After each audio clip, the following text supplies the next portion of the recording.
Good afternoon. I want to thank everyone for joining us today for this press conference.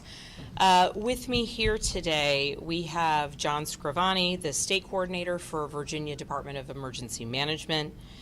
We have Stephen Britch, the Commissioner of Virginia Department of Transportation, Jeffrey Katz, the Superintendent of Virginia State Police, and Brigadier General Todd Hubbard with the Virginia National Guard.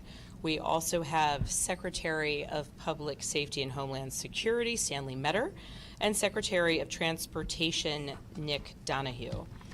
We are here today because Virginia is expecting a large winter storm that is predicted to impact the entire Commonwealth. I have just signed an emergency declaration due to the impending large winter storm. The declaration will allow state agencies to be prepared for impacts all across the Commonwealth. We are expecting large amounts of snowfall, freezing rain, and sleet. And we also expect Virginia will experience dangerously low temperatures, power outages, and unpredictable road conditions. Virginia agencies across the Commonwealth are currently preparing for this large-scale storm. The Virginia Department of Transportation is prepared for this multi-day storm response. They have begun with pre-treating and will have resources pre-positioned across the state so they can clear snow, address ice conditions, clear disabled vehicles, and obstructed roadways. Virginia Department of Transportation will prioritize our interstates and primary roads, and if the storm comes in as predicted, it will take time for roads to be cleared and passable. So I am asking all Virginians to spend this time getting prepared for this incoming storm. And then I am asking all Virginians to stay off the roads as of Saturday night, all day Sunday, through Monday morning. This will allow not only for the safety and security of our neighbors, but it will allow for faster clearing of roads and ensure greater safety during what we expect will be the most dangerous times on the roads. The Virginia National Guard will be mobilizing their troops to be ready to assist in debris clearance and emergency response in coordination with state and local agencies. And before we take your questions, I'm going to turn it over to John Scrivani, the State Coordinator of the Virginia Department of Emergency Management. Thank you, Governor. Welcome to the Virginia Emergency Operations Center. As the Governor mentioned, this is going to be a significant and dangerous storm. One piece that we just have to focus on as well is after the precipitation stops, it is going to be very cold for multiple days, probably through Thursday. So we want to make sure everybody is prepared, as the Governor mentioned. VDEM is coordinating closely with state agencies, local partners, our private sector, and utility partners. That goes across VDOT, Department of Health, Department of Energy, Department of Education, as well as our utility partners. We have a full court press on for this event. Our agencies coordinate for these types of events year-round, so we are prepared. That is the key here. We also have our federal partners participating in all of our meetings, and here in the team are present today. I want to finish with just a few short items as reminders. You need to listen to trusted information sources as you get your information about this storm and as you make decisions. Please do not follow anything that isn't trusted. Listen to your local elected officials, your local government. They will share information that we push forward. Also, emergency alerts in these types of situations are very important. If your phone is not activated or accepting wireless emergency alerts, please do that now. We may need to send those at some point. The last thing I will hit is on that preparedness. Please check on your neighbors, especially those that are elderly or have special needs. Preparedness is key. This is going to be a Commonwealth-wide event. All the people of the Commonwealth need to be paying attention to this. And if you will be coming and traveling through the Commonwealth this weekend, please check the road conditions before you try to come through on the weekend. Thank you very much, Governor. I'll pass it back to you. And now we're prepared to take questions, and I might direct them to some of the leadership behind me, depending upon the question. Governor, thank you for holding this. A few days on the job, this is the first test of you and leadership. How are you feeling heading into this right now, preparations and everything ahead of the storm? Well, I want to thank the entire Virginia Department of Emergency Management, because last month we did a tabletop exercise that was meant to ensure that I, as the incoming governor at that point, knew the extraordinary coordination that occurs in this very place, the preparation that, as Mr. Scrivani mentioned, is happening year-round. And interestingly, the tabletop exercise that we went through prepared for a large-scale winter storm with snow, sleet, and freezing rain conditions.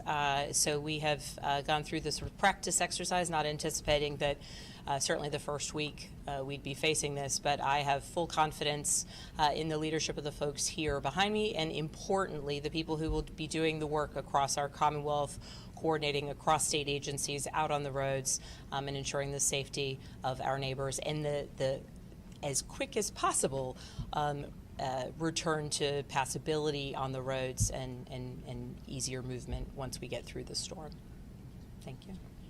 Governor, you have a lot of new cabinet members, you've got new agency heads. Can you talk about what they're doing within their agencies to, whether it's improve communication or just start those lines of communication? Obviously, some folks have only been in the job for 4 or 5 days. Yeah, well, and I'll speak to this, and then I will turn it over if anyone wants to add. Certainly, we've got some folks who are new to a particular job title, but not new to the job of, be it transportation. Certainly, Secretary Donahue spent an extraordinary amount of time in leadership within the Virginia Department of Transportation. And so while the title's new, the experience of contending with winter storms and the impact on our roads is not new. Certainly Secretary Metter, new to the title, but not new to a large-scale emergency response. Superintendent Katz in his role, certainly new to this title, but not new to the impact across our roadways that large-scale storms can have, and the need for local, state, real, true coordination in order to ensure the safety and security of the first responders out there trying to clear roadways, trying to get power lines back up when they fall, and also in trying to ensure the safety of motorists who may become stranded. Would anyone want to add to that? Hey, Governor, I was going to ask regarding the transportation issue. I know it's early on, but can you talk about how soon the roads might be treated, or cleared rather, especially the main roadways? I know we're in those really cold temperatures where some of the pre-treating might not be as effective. And then additionally, I know we're a year removed from the water crisis in Richmond. I'm sure a lot of people are concerned about that. Anything you can talk about communications with the city on that? So I'll speak briefly and then turn it over to Commissioner Britch if he'd like to add any additional points. The important piece here is that looking at the weather reports as we are seeing what's anticipated, the mix of snowfall, the mix of freezing rain, sleet, and then very low temperatures will make this a difficult storm to respond to and will elongate the amount of time it will take to clear roads. Virginia Department of Transportation is prioritizing the clearing of our interstates and those primary roads to ensure the ability to transport people to hospitals and to ensure sort of basic function. But it will be a number of days before people will begin to see neighborhood roads cleared and a return to what we would consider a normal ability to travel across our Commonwealth. But the work that's being done now, whether it is through pretreatment or movement of resources and the ability to respond, that work is either happening now or in the planning phases right now. And Commissioner Britch, I'll turn it over to you in case. Right behind there you. you are.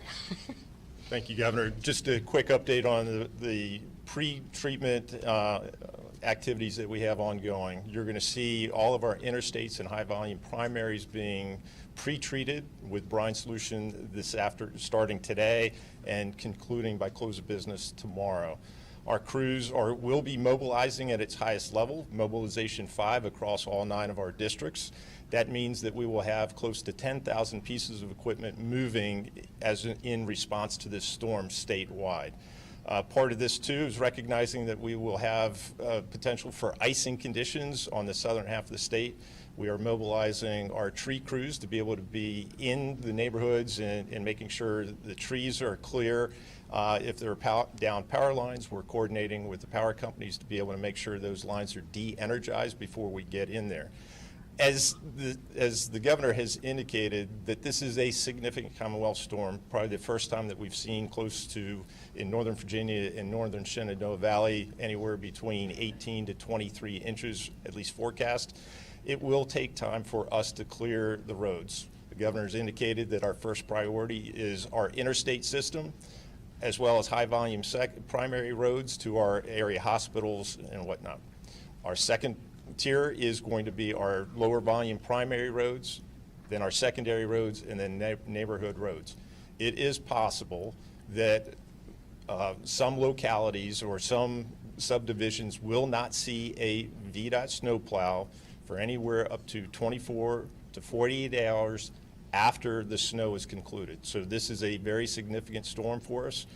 We're constantly monitoring the snowfall rates, and that will depend on how fast we can get into the subdivision streets. So as the governor said, now's the time to be able to prepare, recognize that it will take some time to be able to get into the neighborhood streets based upon this level of snowfall, but it's something that we will continue to monitor and shift resources as needed. Thank you. Governor, it's obviously a big regional weather event. Can you describe any interactions you've had with officials in D.C., Maryland, and even the White House to coordinate for this? So as of right now, and I will turn it over to Mr. Scrivani to further comment on this, it is expected that this snow is going to impact not just Virginia, though the entirety of the Commonwealth, but our neighbors in North Carolina and West Virginia in particular will be heavily impacted. I will be doing, at the conclusion of this press conference, some outreach to our direct neighbors, but I have spoken to leadership in other potentially impacted states about what it is that they are seeing on the ground and how it is that they are preparing.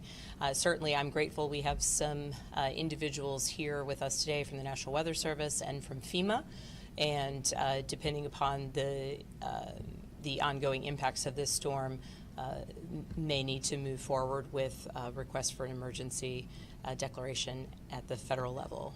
Mr. Scrivani, would you add anything additional to that? Yes, ma'am. So we have constant outreach, as the governor mentioned, with FEMA. We also have calls scheduled with the White House, National Security Council, and DHS today. They have outreach to us directly. We are getting on the calls with them. They are interested in leaning forward and providing support as we ask for it. We have more team members from FEMA showing up today, so that outreach has been seamless at this point. They have pushed forward, and they're leaning in as well as we. Thank you. Governor, a lot of Richmond residents are very uneasy about this upcoming storm. The last time we had a storm this big, we were without water for 6 days. Can you talk about any communication between the state and localities, specifically Richmond, and what people in Richmond can expect, as far as safety going into this? So I'll begin with this question, and then again, Mr. Scrivani, if you would like to add anything. Certainly, I mentioned in response to an earlier question that we had run through tabletop exercises related to this specific type of storm last month. And part of what we have seen in the Commonwealth of Virginia over the last year is recognition of, how a confluence of real negative circumstances can create what we saw in the city of Richmond last year. And so there's been much planning over the past year to ensure that any now identified potential challenges or weaknesses in the system, as we witnessed in Richmond, could be mitigated. So part of the larger Virginia Department of Emergency Management efforts and the folks who will be represented here will include those who are focused on ensuring access to water and the actual function of our water treatment plants and our water facilities. Yeah, thank you, ma'am. Thanks for that question. So the way the Virginia Department of Emergency Management is structured is we have regional offices. Our regional coordinators work with all the local emergency managers. Obviously, the city of Richmond is in our backyard, so I also speak directly with their emergency management team. Specific to the water, the city did an after action. The mayor has been pushing forward. I can't speak to their infrastructure and the the status of it. That would be a question for their team. But I do know that if they need any support, they haven't asked for any outreach yet related to their infrastructure, but our team is working very closely with them at the regional level. And if they have any larger requests, as with the water, that would come here to the Emergency Operations Center, and we would support them. Can you speak to emergency management planning in Southwest Virginia specifically, which is a very beautiful but topographically difficult region for storms such as these? Yeah, well, and certainly, and I'll again turn it over to Mr. Scrivani, but also Commissioner Britch might have some specific comments related to particular challenges on roadways. Virginia Department of Transportation is planning to identify certain hotspot locations where there are traditionally larger issues with vehicles on roadways, particularly with these difficult conditions, recognizing the terrain in Southwest has its own particular challenges. That is one concern. And then from a regional perspective, I'll defer to Mr. Scrivani to speak specifically about the planning within that region. To take the question with regard to Southwest Virginia and its transportation system, and Southwest Virginia is not, they are not immune from typical snowstorms throughout the year. In fact, they receive typically about anywhere between 3 to 8 inches of snow. The forecast for Southwest Virginia in this storm is very similar to a regular mobilization.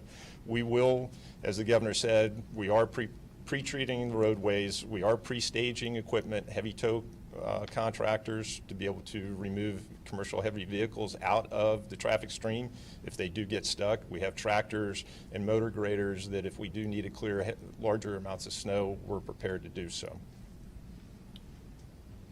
And on the regional coordination, similar to what I said about the City of Richmond, we have our regional offices in Southwest Virginia. They are working very closely with their local emergency managers and the local town officials. We also have a large activation of the National Guard coming, and we're going to stage them throughout the state just for unknowns, as well as the state police as a footprint across the entire state. And there's a lot of other state agencies that are going to help and lean into this. That's the reason why we activate this room, is as unique challenges come up, here's where we try to solve them. We try to solve them at our Regional Coordination Center, and if they need additional support, we bring it here to the EOC. But fortunately and unfortunately, we've seen a lot of events in Southwest Virginia in the last few years. The team is very familiar with where our areas are that have the most challenges, and we work very closely and we have good relationships with their team. So if it's a power outage and they need to open a warming center, they have those pre-identified. We can support them if they have any needs, and we're prepared to do that. Governor, I have a question about ICE, a different kind. Are you concerned that Virginia may be the next state on the list of federal immigration enforcement operations, and what do you intend to do about it? I think, and I'll speak to this briefly because I do want to make sure we're able to touch on all questions related to the winter storm. My executive order, repealing Executive Order 47, was an important first step in ensuring that we are not moving or reallocating state and local resources away from the first responder duties that I think today highlights just how extraordinarily important, whether it is investigating crimes or being ready to support a community in need, that the prior Executive Order number 47 had created some real challenges. Ultimately, I am looking into every step forward that we can take as a Commonwealth to ensure that our communities are safe and protected, and that any efforts to any law enforcement activities within the state are understood to be what they are. Frankly, the fear and concern that we've seen in other places where people without any sort of designation, unannounced, wearing masks are taking people off the streets, the level of fear that that's created and the level of distrust and confusion that creates is certainly not contributing to any strengthening of our communities, let alone keeping our communities safer. So we are continuing on working in coordination with Secretary Metter to ensure that Virginia can be an example for the rest of the country in terms of how it is that we recognize and delineate the differences between law enforcement activity, particularly those where there's a warrant in hand, and the types of sort of large-scale mass activities that create confusion, distrust, and ultimately, as we've seen in Minnesota, tragedy. Have there been any challenges in coordinating with federal agencies? There's been a lot of changes at FEMA and reductions to NOAA and their weather monitoring capabilities. Is there any more insight on how challenging or smooth that coordination has gone? For us, the coordination has been fine. Even throughout all the changes in 2025, we've had no hiccups. Again, there's had some staff changes at the senior levels, but we've always had a presence here at the EOC. We have an NWS person that sits right behind that wall, and we have FEMA staff that sit not very far from my office at our headquarters, and we have a team here that's still working the Helene disaster. So our coordination with the federal government has been seamless. Our partners in FEMA Region 3, I've been on calls with them all morning. All the Region 3 state directors are going to have a call today because we're all being impacted by this storm. We want to make sure that we're coordinating the federal support as well as we're not stepping on each other with contracting. As we contract in support, we don't want to be in conflict with the other states, right? So we make sure that we're walking through that very seamlessly. But there's been no hiccups for us. Excuse me, Governor, thanks very much for hosting this. Just heard from a 17-year-old in Northern Virginia whose father was reported by ICE and says he's now afraid to call the police because of it. As we enter this emergency, what's your message for immigrant Virginians who are afraid to call police at this time?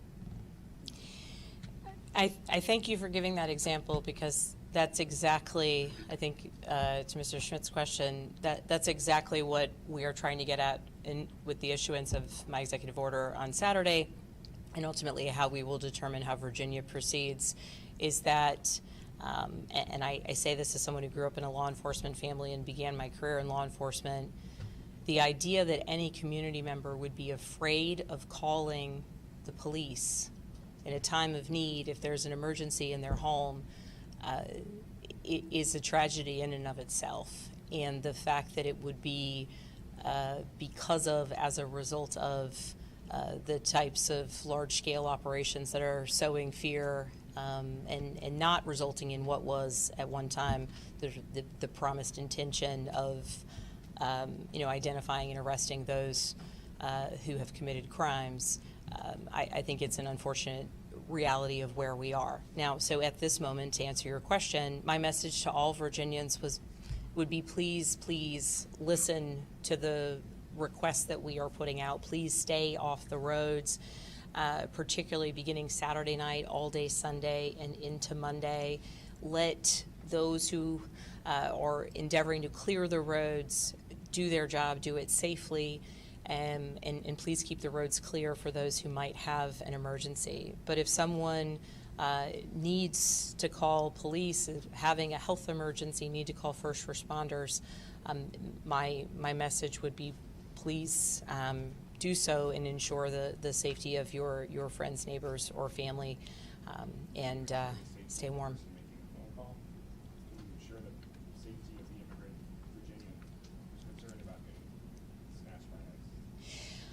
I would say in all of our coordination, the priority is, and whether it's local state police or Virginia National Guard resources that, depending upon the region, might be supporting responses, their goal, their intent in this emergency is to get people who need to get to a hospital, to get people who are stranded on the roads back home to someplace safe.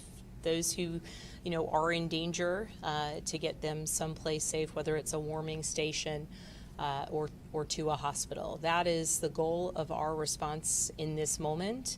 And anyone who is afraid as it relates to kind of some of the larger scale immigration, our enforcement efforts, our goal, our intent, and what we expect to see is that folks on the road are doing response duties to emergencies or to in efforts to clear roads. Well, we have one more time. Hey, Governor, my question is also about the Richmond water system. Yeah. The city has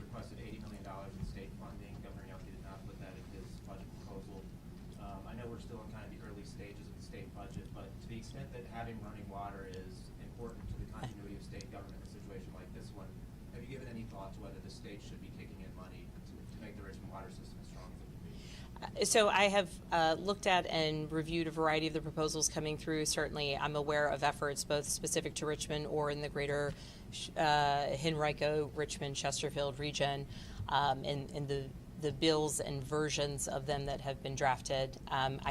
I'm aware that it wasn't, the $80 million was not in the budget that was put forth by the governor, and I've been in communication with regional or local leaders about how we should move forward beginning now to ensure that old and aging water systems are indeed functional. Thank you so much, everybody.